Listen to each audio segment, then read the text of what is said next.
जब हम आए तो आन के देखा तो लाशां बहुत पड़ी सी इस गांव में। हमारे आदमी अंदर दाखिल नहीं हो पाए, सड़ैंद हो रही सी लाशों में से। हम फिर बाग में 8 दिन रहे तो लाशां यहाँ ते ठा ठा के पटौड़ियों में घेर घेर के फूकते रहे तो गांव साफ करया।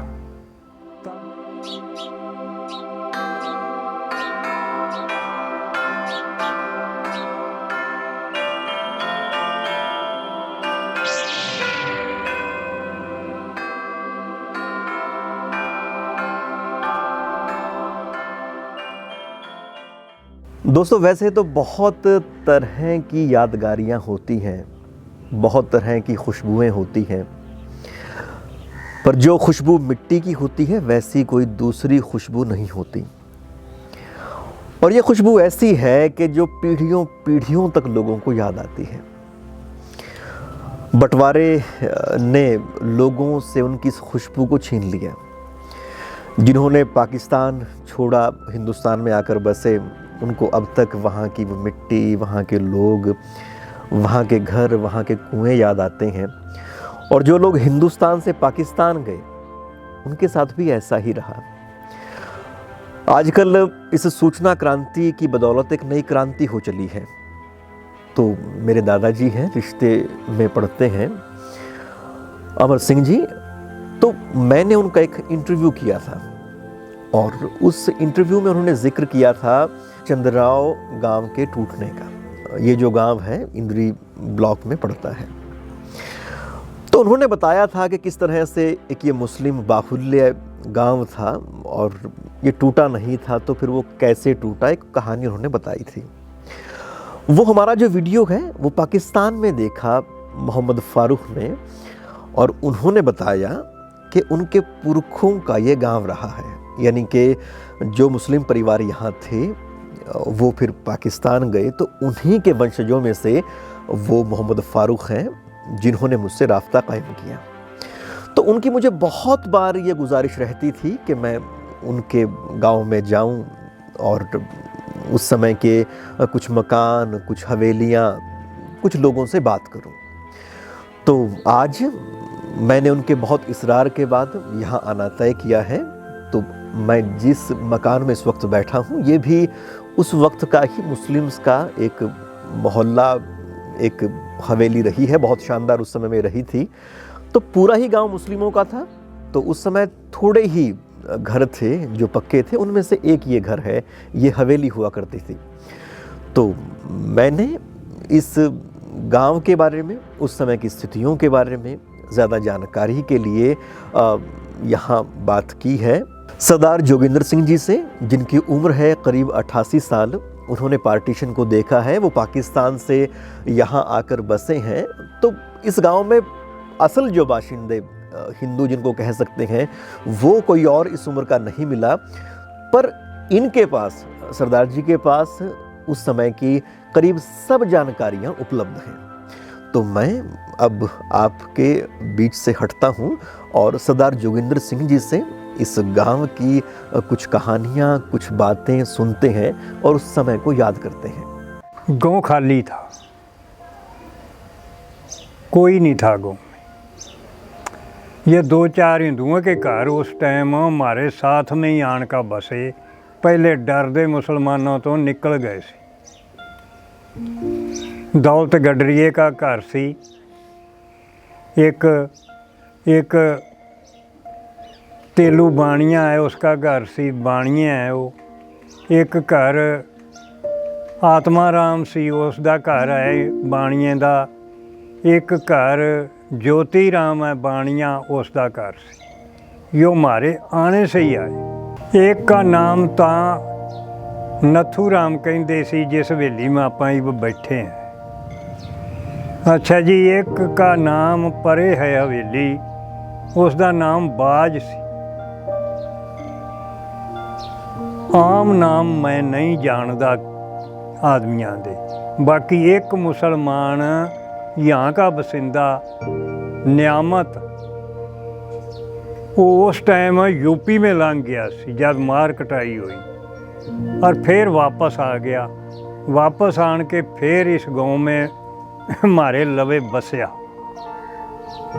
और सारी ज़िंदगी गुजारी उसने उरे। नियामत उसका नाम सी, नियामत अली।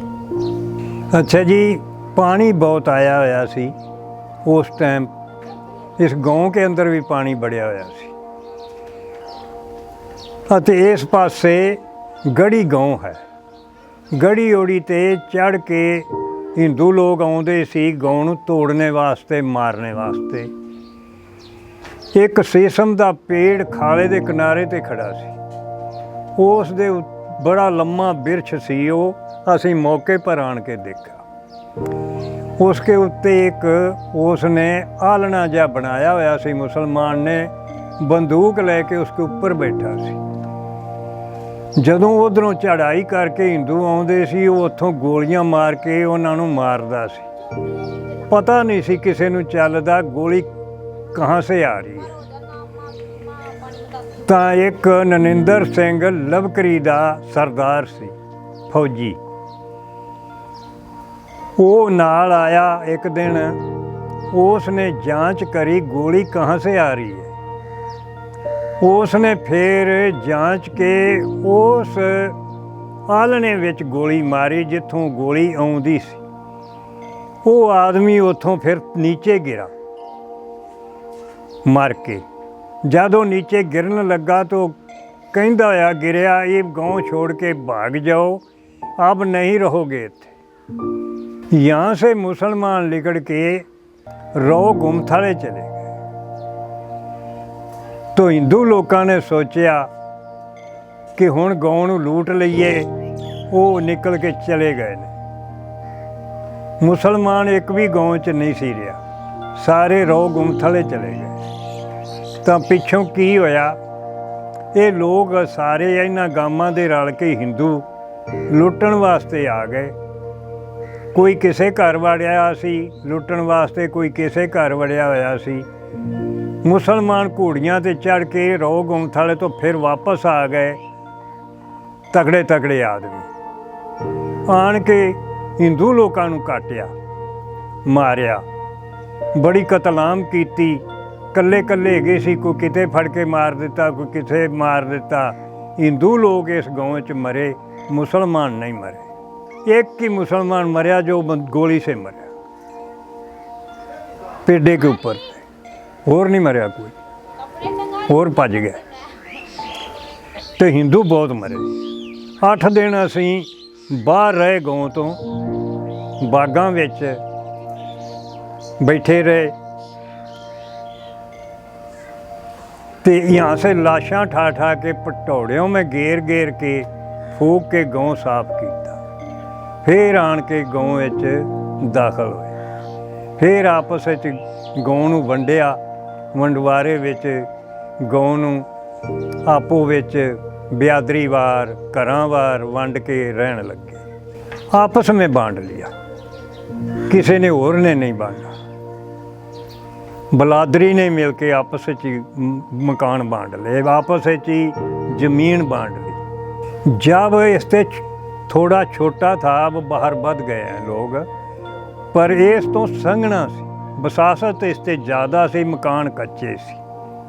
पैसा तो उस जमाने में बहुत कम होंदा सी, इतना था ही नहीं। पर जेड़े घर पैसे वाले सी, उन्हां मकान पक्के हवेली बनाई सी। 2-3 हवेलियां इस पिंड पक्कियां, होर किसी का एक अद्धा मकान है सी पक्का, नहीं तो सब कच्चा सी, सारा गांव कच्चा सी। वो तो मैनू पूरा पक्का पता नहीं सारा कितना होगा, है बहुत, रकबा बहुत है। बौनी में कहते हैं। 1-2 बार आदमी आए जरूर ने, पर मैनू नहीं मिले। पाकिस्तान ते आए ने, सुने सी मैं भी आए ने। घर ठीक बनया सी उस टाइम। अच्छा जी, इसी घर में हम इस कमरे में रहे, इस जहाँ आप बैठे हैं ना, तो हमनों बंडे आया, यही कमरा आया सी। ये जो हवेली का ये कोना है, ਇਸ ਕੋਨੇ ਪਾ ਦੋ ਸ਼ੇਰ ਬਣੇ ਸੀ, ਇੱਕ ਉਸ ਪਾਸੇ ਇੱਕ ਉਸ ਪਾਸੇ, ਚੂਨੇ ਨਾਲ ਬਣੇ ਸੀ, ਬੜੇ ਸ਼ਾਨਦਾਰ ਬਣਾਏ ਸੀ। ਅੱਛਾ ਜੀ, ਇਹ ਕੂਆ ਹੈ, ਅੱਧਾ ਅੰਦਰ ਸੀ ਕੂਆ, ਅੱਧਾ ਬਾਹਰ ਸੀ। ਬਾਹਰ ਤੇ ਪਾਣੀ ਭਰਦੇ ਰਹੇ, ਅਸੀਂ ਖੁਦ ਵੀ ਭਰਿਆ ਹੈ, ਅੰਦਰਲੀ ਹਵੇਲੀ ਵਾਲੇ ਅੰਦਰੋਂ ਭਰਦੇ ਰਹੇ ਨੇ। और नीम का पेड़ उस टाइम कोई 30 क साल का जरूर होगा, जो इसमें अब भी खड़ा है। कहते ने कि इत्थे एक मसीत है, हुण तो मंदिर बनया उस जगह पे, उत्थे कोई काजी रहिंदा सी, उसने लकीर मारी सी चफेरे। वो कहंदा सी जिन्ना चेर इस गाँव से बाहर नहीं कोई आदमी भज के जाएगा, घर कोई छोड़ के नहीं जाएगा, उन्ना चेर टूटेगा नहीं।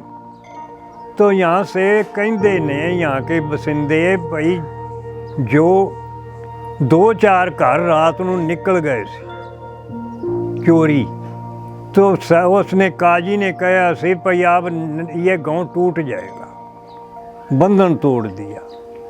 तो उसके बाद में फिर गाँव टूटा सी। वो मैं आपसे बताया ये जैसे टूटा सी। हाँ जी, बहुत आउंदी सी बाढ़, बहुत पानी चढ़ता सी।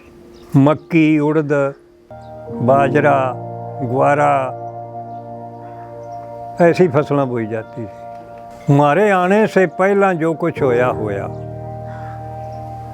फिर छोट पुट किसी का डंगर ढोर कोई ले गया नहीं, ठीक ठाक।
फारूक भाई, ये इस गांव की मस्जिद थी।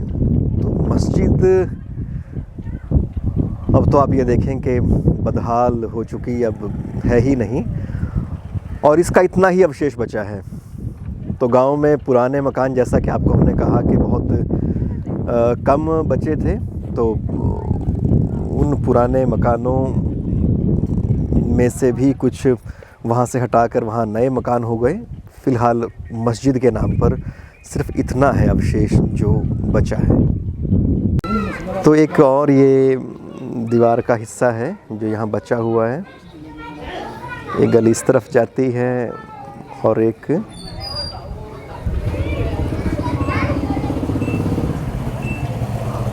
नहीं नक्शा तो फिर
चंद्राव गांव के ये हैं खेत, और ये है एक नाला। इस नाले में भी अगर आप देखें तो हैं खेत ही अब इस वक्त।